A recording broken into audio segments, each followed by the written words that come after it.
What's up guys, it's Conrax here, and today I want to discuss the state of multiplayer in Modern Warfare 2 once again because as expected, 2 weeks after the release of Season 2, this game has returned to its previous stale state. Unfortunately, when it comes to the gameplay and the game itself, it offers an extremely dull and monotonous experience which is dragging this game down. But just before we jump into that though, if you're new here or you are a returning viewer, make sure you hit that subscribe button to enable all notifications. We're currently aiming for 3,000 subscribers and we're almost there, so it would be great to have you to become part of our community. Drop a like on the video and leave me a comment down below. Tell me what you think of Modern Warfare 2 Season 2 right now. Are you still playing? Do you feel that the game is already getting stale? I'd definitely love to know, so definitely drop me a comment and tell me what you think. But now that that's out of the way, let's get into the point of today's video. As you might have guessed from the title and thumbnail of this video, I'm about to make a pretty bold claim about Modern Warfare 2. I understand that calling it a completely dead game is quite a statement, but by that I mean that due to the insufficient multiplayer content and the extremely underwhelming release of Season 2, the game's popularity and player count are continuing to dwindle with each passing week. Now, admittedly, there was a slight uptick in the relevance and player count following the release of Season 2 and the new ranked game mode. However, as is typical with the Call of Duty franchise, the surge was definitely short-lived, and now we are back to the same position that we once were, where the overall player interest and relevancy has just fallen to a new low. Now, of course, there are numerous factors that are contributing to the gradual decline of this game. However, one of the most notable problems is the complete corporate greed that defines Activision and their entire disconnect from the whole of the COD community. But most importantly, the suffering of this game, and one of the main reasons that it's not as good as it possibly could have been, is due to that corporate greed. They are solely focused on the monetary gains that this game brings, which is understandable in some sense as they are a business. However, they have opted for the complete wrong approach in handling Modern Warfare 2.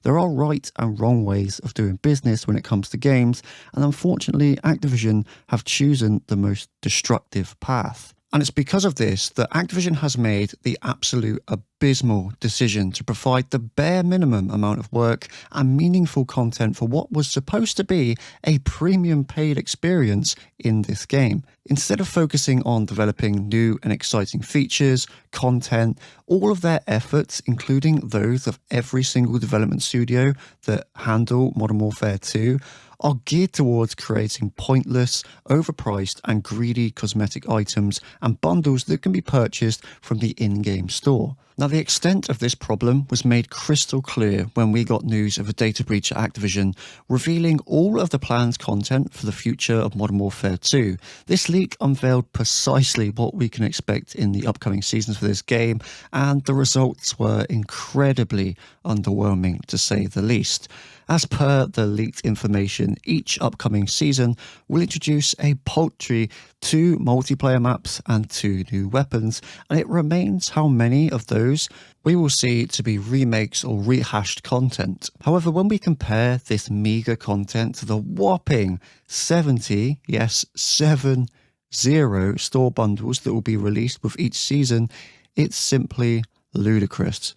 For those of us who have been long-time fans of the COD franchise, it's easy to see that the games are now just a mere shadow of their former selves.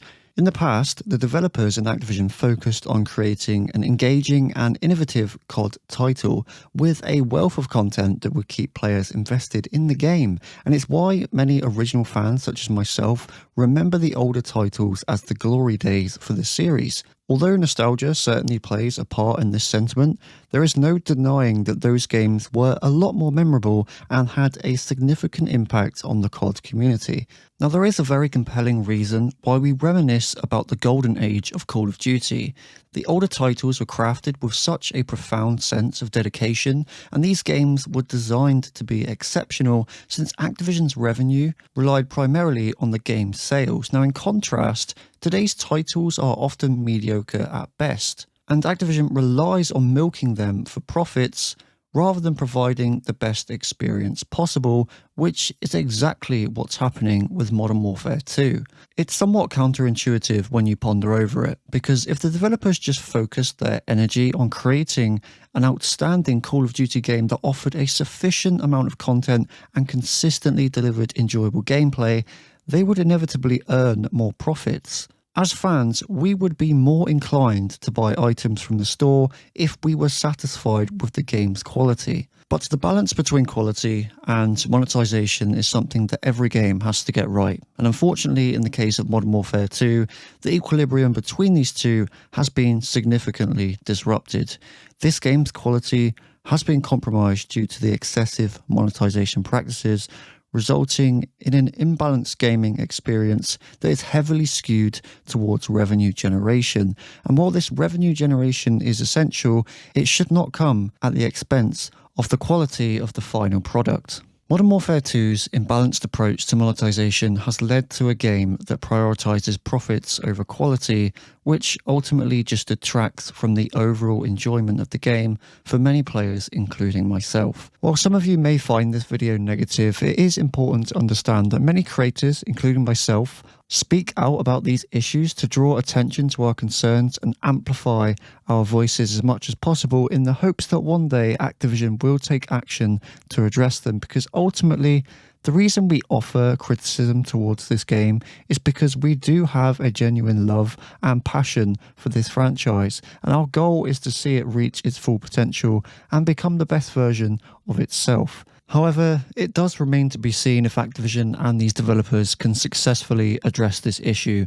We can only hope that they can do that, because if not, the future of COD is one that is very bleak indeed, with increasingly hollow games that could ultimately result in the further decline of this franchise. Because it's quite clear that this model and the way that Activision and the developers are currently handling the state of Modern Warfare 2, that this is the direction we are currently headed towards. It definitely sucks to see what Call of Duty has become nowadays, and I really do hope that sometime in the future that our voices will eventually become loud enough that Activision will have no choice but to improve the quality of their games. But given Activision's track record, I'm definitely not getting my hopes up. But be sure to let me know down in the comment section below if you agree with some of the statements that I've made in this video. How do you feel about the current state of Call of Duty, and what would you do to improve it? If you haven't already, drop a like on the video, and if you're not already subscribed, hit that subscribe button, enable notifications. We're trying to reach 3,000 and we are approaching it extremely fast, so make sure you hit that subscribe button to become part of the community. The support on the channel recently has been absolutely insane, so thank you guys so much for that. Thank you so much for watching, and I'll catch you in the next one.